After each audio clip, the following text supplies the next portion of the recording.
आत्ता लागा पंढरपूरमध्ये फॉरेनर्स काय विषय म्हटलं तर स्वागत आहे भावांनो पार्ट 2 मध्ये. तर चाललोय बाई तुळशी वृंदावनला. इथं आल्यानंतर भाई लोक तुम्हाला काढायला लागणार आहे तिकीट. आपण पण तिकीट काढलं आणि केली ना बाई एंट्री तुळशी वृंदावनमध्ये. तर बघूया तर म्हटलं आजचं काही स्पेशल तुळशी वृंदावनमध्ये, कारण भरपूर काय ऐकलं इथं पण इन्स्ट्रक्शन भरपूर लावलेत बरं का, फुलं वगैरे तोडायचे नाहीत म्हणून.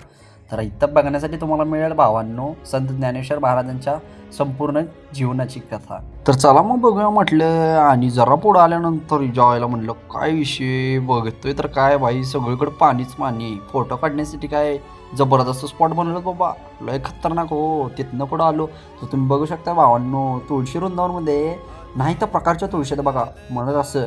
आणि हे तुम्ही बघू शकताय फुलं पण तेवढ्याच प्रकारची येते. तिथनं पुढं आलो बाई विठ्ठलाच्या मूर्तीजवळ. हे सुद्धा मला बघण्यासाठी खूप आवडलं बरं का.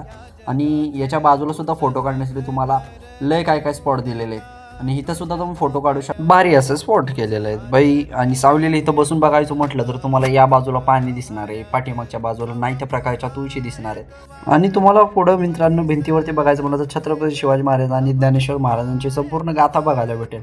एवढं सगळं बघितलं आणि तिथनं पुढं म्हटलं चला जायचंय म्हटलं कॉलेजला माघारी. तर भाई आलो आपण रेल्वे स्टेशनला. हे आहे पंढरपूरचं रेल्वे स्टेशन, तुम्ही बघू शकताय भावांनो. तिथनं पुढं आलो आपण की तिकीट काढण्यासाठी. तिकीट बाई काढलं भाई. आपली ट्रेन आली आणि ट्रेनमध्ये गर्दी भरपूर असल्यामुळं आपल्याला काय व्हिडिओ काढू शकलो नाही. फायनली पोचलो आपण सांगोल्यामध्ये. तर भेटूया भावांनो पुढच्या ब्लॉगमध्ये. अशी साथ राहू द्या. तर भाई लोक ब्लॉग कसा आजचा वाटला कमेंटमध्ये नक्की सांगा.